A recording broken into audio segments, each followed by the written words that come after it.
चलिए बात करते हैं मैथ्स की कि मैथ्स में रिस्क कहाँ पे है। तो पहले उन कैटेगरी की बात करते हैं जो बिल्कुल ही मैक्सिमम रिस्क पे है, और वो जो 43 से 50 के बीच में अटेम्प्ट किए हैं। अब रीजन सुनिए, अगर आपने 43 और 50 के बीच में भी अटेम्प्ट किया है, तीन क्वेश्चन तो गलत है तो हो सकता उसके लिए ग्रेस मिल जाए। अब 43 के 50 के बीच में अटेम्प्ट किया और खुद से सारा कैलकुलेट किए हैं। खुद से मतलब आपने सॉल्यूशन खुद से निकाला है, आप और फिर आपने ऑप्शन टिक किया है। मतलब पूरा जो डेडिकेशन है आपके माइंड का है, टोटल कॉन्सेप्ट आपके माइंड का था। थ्योरेटिकल क्वेश्चंस में ऑप्शन भी आपने माइंड से टिक किया है। तो इवन इवन जो है वो आपको लिस्ट से लिस्ट 40 मिल जाएगा। रियलिटी बता रहा हूँ, अगर आपने खुद से किया है तो अब क्या होता है, 43 से 50 तक अटेम्प्ट किया और उसमें भी 5-6 ऐसे क्वेश्चन था जिसको बेवजह ही मार दिए, नहीं तो वहां पे सही होने के चांसेस नहीं है। वहां पे फिर आप पास नहीं हो सकते। रियलिटी बता रहा हूँ, 43 अटेम्प्ट किया उसमें 5-6 पे तुक्का मार दिया, और अगर जो सही बनाए उसमें से भी 2-3 अगर इधर उधर हुआ होगा, क्योंकि ऑप्शंस जो है वो बहुत नियर होते हैं। इवन आपको लग रहा होगा कि आपने सही मारा है, यहाँ पे सजेस्टेड आंसर भी देखेंगे तो आप मैच करें हाँ यही मारा था, हो सकता है आपने वो नहीं मारा हो, होता है ऐसा। इसलिए बता रहा हूँ, अगर 43 के 50 के भी बीच में आपने अटेम्प्ट किया और अगर आपने करेक्टली अटेम्प्ट किया खुद से सोल्व करके, कोई तुक्का नहीं मारा, तो आप इसमें भी चांसेस हैं कि आप पास हो जाओगे। रियलिटी बता रहा हूँ।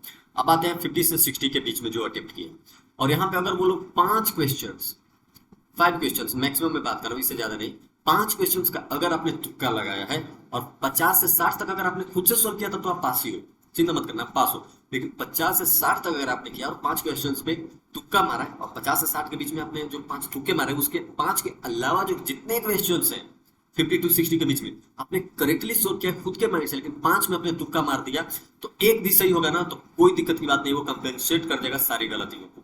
ठीक है, तो आप समझो इस चीज को कि अगर आपने 50 से 60 के बीच में अटेम्प्ट किया और अगर 5 गलत भी है, तुक्का में आपने 5 तुक्के मारे हैं, तो भी आप पास हो जाओगे। अब 60 टू 70 के बीच में अगर आपने अटेम्प्ट कर रखा है, 60 टू 70, और अगर आपके 10 क्वेश्चन, रियलिटी बता रहा हूं, 10 क्वेश्चन पे आपने तुक्का मारा है और 10 आपने खुद से सोल्व कर रखा है, तो भी आप पास हो, तो भी आप पास हो। रियलिटी बता रहा हूँ, क्यों, 10 अगर गलत भी होगा तो 50 तक जाएगा। अब 50 में से 2.5 घटेगा तो कितना होगा, 47 पॉइंट समथिंग, और ये 10 में से एक भी सही हुआ ना तो वो 47 नहीं होने वाला, 48 49 हो जाएगा। मतलब आप समझो, ये 10 जो आप तुक्के लगाते हो, ऐसा नहीं है कि सारा का सारा आपका गलत ही हो, ये भी तो हो सकता है कि एक तो सही हो जाए।